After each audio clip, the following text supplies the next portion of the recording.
apa yang terjadi di Sudan itu tidak lepas dari pertarungan dua kekuatan militer besar yang ada di Sudan. Pertama, militer Sudan itu sendiri, yang kedua ialah pasukan paramiliter Rapid Support Forces ya. Kedua kelompok ini tadinya bekerja sama. Mereka sama-sama menumbangkan Presiden Sudan Omar Basir. Dan kemudian setelah Omar Basir tumbang, kita tahu bahwa Sudan akhirnya menjalin hubungan normalisasi dengan penjajah pelaku genosida Israel. Jadi kedua kelompok ini, baik militer Sudan maupun kelompok paramiliter, sama-sama kok dia memiliki hubungan kedekatan dengan Israel. Tetapi kan yang terjadi perdebatan panas setelah itu ialah siapakah yang akan memimpin Sudan. Tentu militer Sudan merasakan mereka lebih berhak karena mereka pasukan resmi.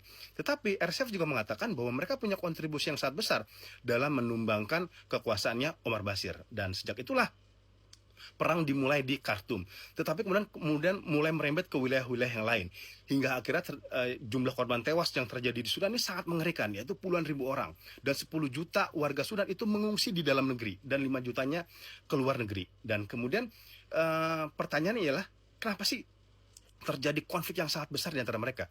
Nah, selain perebutan kekuasaan, juga ada motif emas, motif sumber daya alam ya. RSF ya ini punya berkepentingan untuk melakukan perlawanan ya kepada militer Sudan karena mereka ingin menguasai jalur emas yang ada di wilayah Sudan ya. Karena apa? Karena kita mengetahui ya bahwa RSF ini memiliki kedekatan dengan Uni Emirat Arab, pembeli utama emasnya Sudan sudah sejak lama ya. Kenapa? Karena Sudan ini kan sejak berpisah dari Sudan Selatan pada tahun 2011, mereka kehilangan 70% cadangan minyaknya.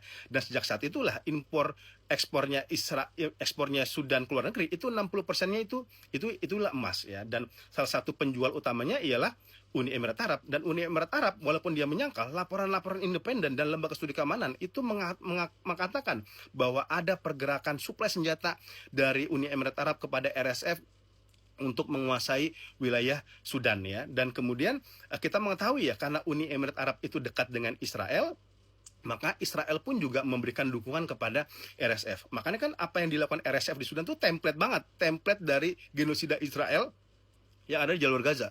Bunuh orang, pembantaian massal, eksekusi massal, penculikan, dan lain sebagainya.